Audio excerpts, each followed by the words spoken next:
ISIS forcing thousands and thousands of Iraqi Christians to run for their lives. But it's not just Iraq. Christians in Sudan also know the terror of religious persecution.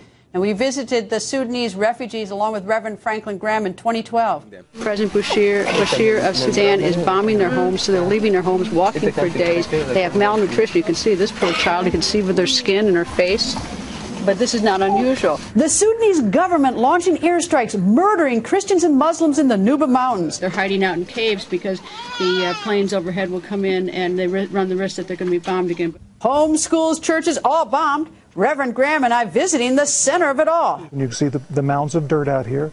Those are fresh graves of people that died right here where we're standing. As you can see, it is absolutely devastating what's happening to the people of this country.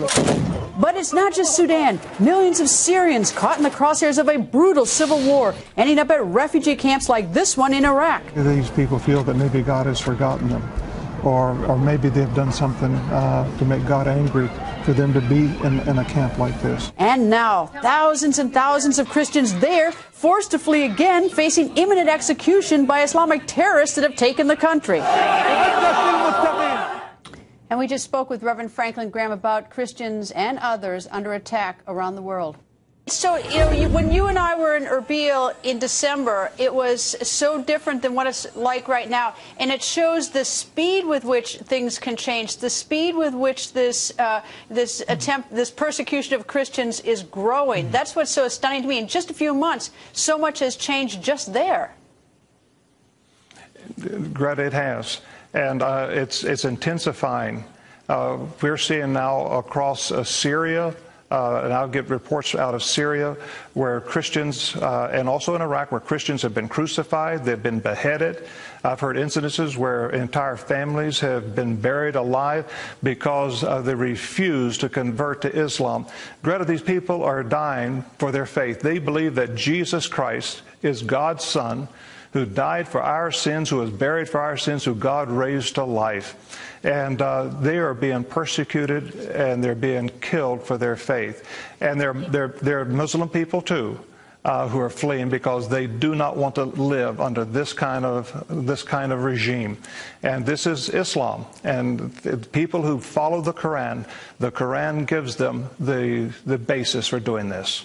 Well, how come they're also persecuting Muslims as well? If the Muslims, if they all follow the Quran, how come some Muslims are getting persecuted as well?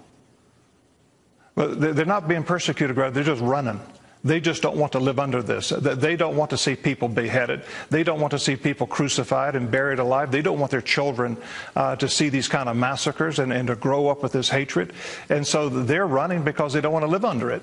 And we've seen this happen in many places. Even when we were in the Nuba Mountains, a lot of those soldiers we were with, Greta, those were Muslims. And they were fighting President Bashir because they did not want to live under Sharia law, under Islamic law. What is it that President Obama or politicians can do to try to stop this? Because this does seem, I mean, at least the numbers are growing. Greta, they only respond to force. And I think the president is taking the right steps when he started bombing these militant groups.